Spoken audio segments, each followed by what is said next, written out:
Have you ever walked away from conversation feeling drained, confused, or even guilty without knowing why?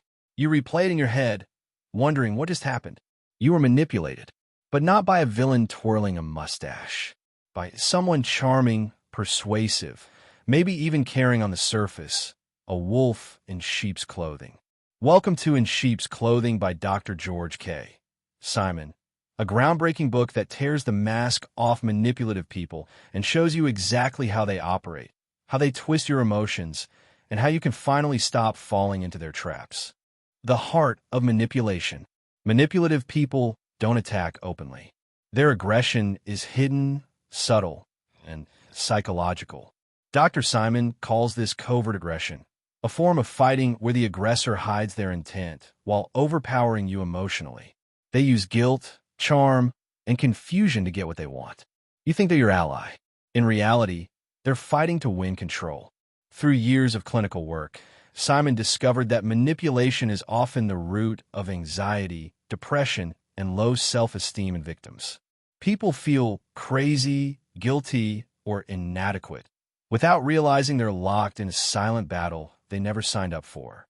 And because manipulative individuals conceal their aggression so well, victims often end up blaming themselves instead of recognizing the hidden power play.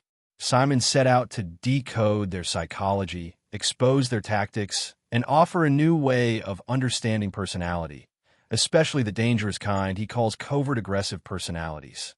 Chapter 1. Aggressive and covert-aggressive personalities. Let's begin with the foundation of George Simon's argument, understanding what makes manipulative people tick. Simon explains that every human being faces conflict, but how we handle that conflict defines our character. Some avoid confrontation at all costs, while others see every disagreement as a battle to be won. The difference between healthy assertion and destructive aggression is subtle, but crucial. Simon introduces two broad personality orientations: submissive personalities and aggressive personalities. Submissive personalities are those who often retreat from conflict. They tend to doubt themselves, feel intimidated by opposition, and fear rejection. Because of this, they become overly accommodating, sacrificing their own needs to avoid disapproval. Their self-worth depends heavily on others' opinions. Aggressive personalities, on the other hand, thrive on conflict. For them, life is a competition where dominance equals success. They are determined, persistent, and when unchecked, ruthless. They aren't necessarily violent. Aggression doesn't always mean physical harm, but they're emotionally forceful and unrelenting in pursuit of what they want. Now, Simon introduces the key idea of this book. Among aggressive personalities, the most dangerous are the covertly aggressive ones. These are the people who manipulate without showing their hand. They hide their hostility behind charm, reasonableness, and even apparent kindness. They don't shout or threaten. They guilt-trip, distort facts, and confuse you into compliance. They smile while they conquer. To understand why we fall prey to such personalities, Simon explains two psychological categories: neurotic and character-disordered individuals. Neurotics are people who feel too much guilt, anxiety, or shame. They constantly question their own motives and actions. They worry about being bad or wrong. Character-disordered individuals, however, are the opposite. They feel too little. Their conscience is weak, underdeveloped, or absent altogether. They rationalize everything they do and rarely take responsibility for the harm they cause. Manipulators fall squarely into this second category. They do not act out of insecurity or fear. They act out of dominance and entitlement. They know what they're doing and do it deliberately. Simon lists several distorted thinking patterns common among such individuals. Self-centered thinking. Everything revolves around them. Other people's feelings are irrelevant unless they serve their interests. Possessive thinking. They see people as objects to use, not individuals to respect. Extreme thinking. It's all or nothing. If they can't win entirely, they see it as total defeat. Shameless thinking. They feel no embarrassment about immoral acts. Quick and easy thinking. They seek shortcuts to success, avoiding effort or integrity, guiltless thinking. Right or wrong doesn't matter, only winning does. This mindset makes them cunning and unstoppable in their pursuit of control. Recognizing these mental patterns is the first step toward identifying manipulative people. Chapter 2. The determination to win. If there's one word that defines manipulative personalities, it's winning. In their world, everything is a contest. A conversation, a disagreement, even a small decision about dinner. Each is a battlefield where they must emerge victorious. Dr. Simon emphasizes that manipulators do not seek harmony or mutual understanding. They seek control. Every interaction is an opportunity to assert dominance. They'll twist logic, use emotional leverage, and even feign victimhood, all to gain the upper hand. This determination to win stems from their worldview. To them, life is about survival of the fittest. Compromise or humility feels like weakness. They interpret kindness as an invitation to exploit. When you try to reason with them, they interpret it as surrender. When you try to empathize, they weaponize your empathy against you. Simon warns that dealing with such personalities through reasoning or emotional appeals is futile. You cannot persuade them with logic or compassion because they do not operate by those rules. The only way to counter them is through awareness, boundaries, and self-control. He also explains how this constant struggle for dominance creates chaos in relationships. Manipulators need to win even when there's nothing to win. They thrive on psychological battles, on seeing others submit. Their satisfaction doesn't come from collaboration, but from conquest. Simon uses case examples of patients who felt constantly drained around such people. They weren't fighting with fists, but with guilt, charm, and insinuation. Victims of manipulators often walk away from conversations feeling defeated, confused, or somehow responsible for the manipulator's emotions. That's exactly what the manipulator wants. Chapter 3. The Unbridled Quest for Power. At the heart of every manipulator is a thirst for power. They crave control, not just over circumstances, but over people, their thoughts, emotions, and decisions.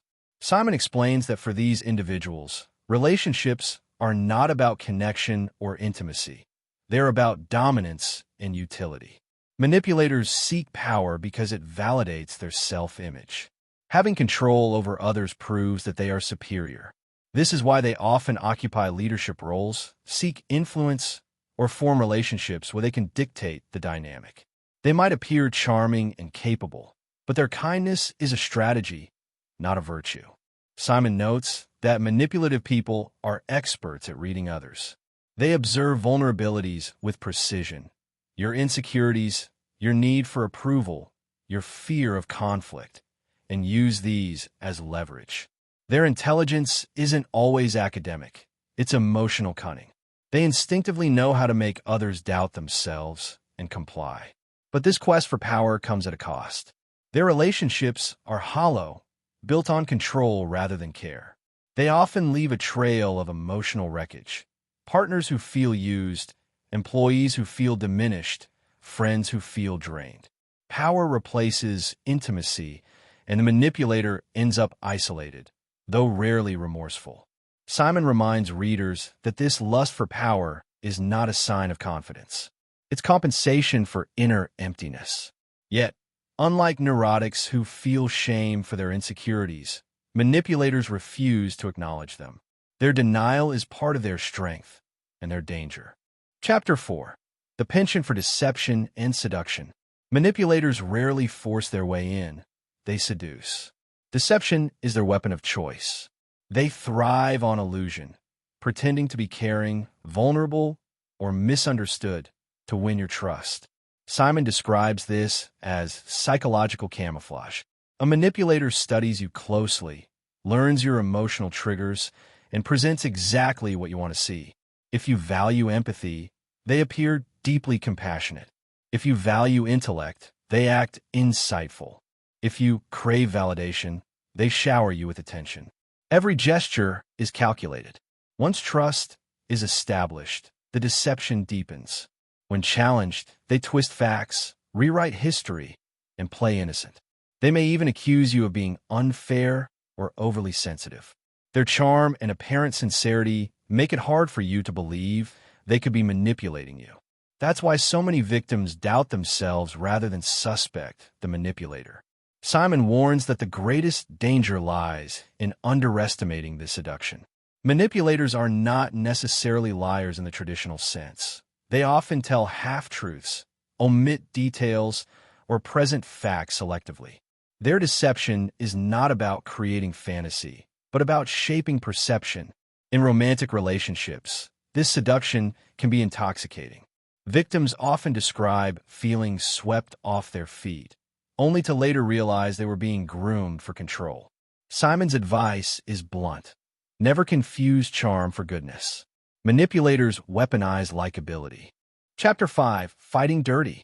This chapter exposes the manipulator's playbook, the psychological tactics they use to dominate without appearing aggressive. Simon lists several covert maneuvers that define their fighting style. Minimization. They downplay their actions. It's not that big of a deal. Denial. They outright refuse responsibility. I never said that. Diversion. They change the subject when cornered. Guilt tripping. They make you feel selfish for setting boundaries, playing the victim. They twist situations to appear persecuted. Feigning innocence. I didn't mean it that way becomes a shield. Lying by omission. They leave out key details that would expose them. These tactics are meant to disorient you. They create confusion, making it hard to distinguish truth from manipulation. The victim ends up explaining, defending, and apologizing while the manipulator maintains control. Simon calls this fighting dirty with a smile. It's psychological warfare disguised as dialogue. They never raise their voice, yet they win every argument. The manipulator's victory lies not in truth, but in control of the narrative. He stresses that recognizing these tactics in real time is crucial. The moment you notice one, disengage. Don't argue, don't justify, and don't attempt to win. Their goal is not to resolve conflict, it's to dominate it. The best counterattack is calm, factual awareness. Chapter 6, The Impaired Conscience. Dr. Simon reveals a chilling truth about manipulators. They lack the moral compass most people take for granted. Their conscience, the inner voice that regulates guilt and shame, is impaired, or in extreme cases, non-existent. While ordinary individuals experience inner conflict when they do something wrong, manipulators rationalize or dismiss their behavior entirely. They might intellectually understand right and wrong, but emotionally, they are detached from remorse. Simon explains that this moral defect is what makes manipulators so dangerous. They're not held back by guilt, and they do not reflect on their actions with regret. Instead, they view moral norms as obstacles or mere suggestions. Their thought process is utilitarian. If a behavior helps them win, they justify it instantly. He classifies two broad types of conscience impairment. Weak conscience. The person feels some guilt, but only when caught or confronted. Their remorse is performative, not genuine. Absent conscience. These individuals feel no guilt at all. They may even feel exhilarated after deceiving or dominating someone. Manipulators with a weak conscience often perfect the art of appearing remorseful. They apologize convincingly, cry on cue, and make promises of change, but it's all part of the manipulation cycle. They view apology as a strategy, not repentance. Simon warns readers that appealing to a manipulator's morality or sense of fairness is futile. You cannot evoke guilt in someone who doesn't truly possess it. Instead, victims must replace moral persuasion with practical defense, set clear limits, enforce consequences, and stop expecting them to see reason. The chapter concludes with an essential insight. Manipulators weaponize empathy. They use your moral sensitivity to manipulate you into forgiving, excusing, or defending them. To truly protect yourself, you must separate compassion from compliance. Feeling empathy does not mean you must tolerate abuse. Chapter 7. Abusive, Manipulative Relationships. Manipulative relationships are psychological prisons built with charm, guilt, and fear. Simon describes them as cycles of confusion, hope, and despair, where the victim's reality is slowly rewritten by the abuser. At first, the manipulator presents themselves as attentive and loving. They create a sense of safety and dependence. Once trust is secured, subtle forms of control begin. Criticism masked as concern, guilt disguised as love, and control disguised as protection. Gradually, the victim loses confidence in their own judgment. This is the essence of gaslighting, the systematic distortion of another person's perception of reality. Simon outlines the stages of this manipulation cycle. Idealization. The manipulator showers the victim with affection or validation to build dependency. Devaluation. Once control is established, they withdraw affection and begin criticizing or blaming the victim. Gaslighting. The victim's memories, emotions, and logic are questioned until they start doubting themselves. Control through guilt. The victim feels responsible for the manipulator's moods or failures. Temporary reconciliation. The manipulator forgives or softens, pulling the victim back into the cycle. Victims in such relationships often struggle to leave because their self-esteem has been systematically dismantled. They are emotionally addicted to the intermittent kindness, the brief moments of affection that feel like relief after abuse. Simon stresses that recognition is the first step to freedom. A manipulative relationship cannot be healed through love or understanding. The manipulator will not change because they do not see themselves as the problem. The only solution is disengagement, reclaiming your boundaries, independence, and reality. He also highlights that manipulative abuse is not limited to romantic partnerships. It can occur between friends, co-workers, family members, or even parent and child. The dynamic is always the same. One person exerts control by distorting the other's emotional reality. Chapter 8. The Manipulative Child. Manipulation, Simon notes, often begins early. Children, by nature, test boundaries. They learn quickly that crying, tantrums, or charm can influence adults. While this is a normal developmental stage, problems arise when parents fail to set consistent boundaries or confuse discipline with cruelty. Simon explains that manipulative children aren't born malicious. They become that way when they realize manipulation works better than honesty. If a child learns that whining, guilt-tripping, or deceit gets results, those patterns become ingrained. Over time, they evolve into character traits. He categorizes manipulative behaviors in children. Emotional blackmail. You don't love me if you don't let me do this. Feigning helplessness. Acting incapable to make adults step in. Selective hearing. Ignoring instructions that conflict with their desires. Playing parents against each other.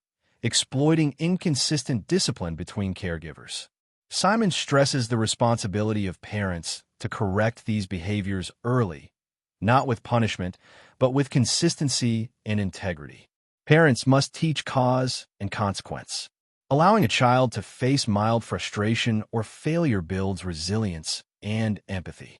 Shielding them from accountability, on the other hand, fosters entitlement. He also highlights a powerful truth. Parents often enable manipulation out of guilt or exhaustion. They want peace, so they give in. But every time they do, the child learns that persistence, not cooperation, achieves results. To prevent the development of manipulative adults, Simon advises modeling honesty, responsibility, and empathy. When children see integrity rewarded, they learn that manipulation isn't the only path to success. Chapter 9. Recognizing the tactics of manipulation and control. In this pivotal chapter, Simon unveils a comprehensive list of the manipulator's tactics, the psychological tricks they use to confuse, control, and dominate. He calls them the weapons of covert aggression. Understanding these tactics allows victims to recognize manipulation as it happens. Some of the most common include minimization, downplaying hurtful behavior, you're overreacting. Diversion, shifting focus, why are you bringing this up now? Guilt tripping, exploiting your sense of responsibility, feigning confusion, pretending they don't understand what they did wrong. Flattery, overpraising you to lower your defenses. Evasion, dodging direct questions or commitments, selective attention, acknowledging only facts that serve their interests, intimidation, subtle anger, long silences, or gestures that instill fear, blame shifting, turning every criticism back on you. Simon emphasizes that these tactics work because they appeal to your decency. You want to be fair, kind, and reasonable, and manipulators exploit that. The more you try to justify your position, the deeper you fall into their trap. To counter these tactics, Simon recommends a new mindset. Stop trying to fix them. Recognize that when someone repeatedly confuses or hurts you while maintaining innocence, it's not miscommunication, it's strategy. Instead of arguing, identify the tactic and call it out internally. This is guilt tripping. This is diversion. The act of naming the behavior breaks its psychological hold. The goal is not to beat the manipulator, but to stop playing their game. Chapter 10. Redefining the terms of engagement. Simon's 10th chapter is a practical guide to regaining control. Once you've recognized manipulation, the next step is to change the rules of engagement. He outlines several core principles for dealing with manipulative personalities. Trust your instincts. Your intuition often detects manipulation before your mind rationalizes it away. If something feels off, it probably is. Stop over-explaining. Manipulators thrive when you justify yourself. They use your explanations as tools to twist the truth. Set clear boundaries. Define what behavior you will and won't accept, and follow through with consistent consequences. Stay calm and factual. Emotional responses fuel their power. Use logic, not anger. Refuse guilt trips. Feeling guilty does not mean you are wrong. Learn to separate real wrongdoing from emotional manipulation. Detach from the outcome.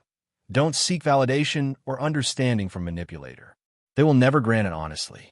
Simon also introduces the concept of assertive resistance, the ability to stand firm without aggression. Assertiveness, unlike manipulation, is transparent and self-respecting.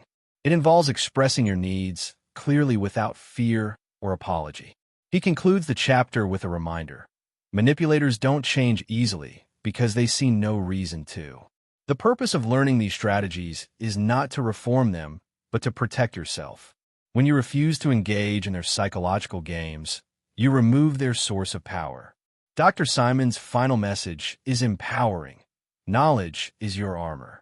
The moment you understand how manipulation works and redefine the terms of engagement, you reclaim your peace, autonomy, and dignity. Dr. Simon ends with a sobering reflection. Society today often rewards aggression. From politics to business, those who manipulate best often rise fastest. We've become so tolerant of deceit that we mistake ruthlessness for strength. But awareness is power.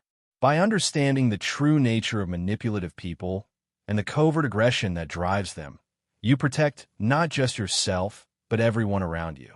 Standing up to manipulation isn't cruelty. It's clarity. Because the moment you see the wolf beneath the wool, you can finally walk away, free, aware, and in control.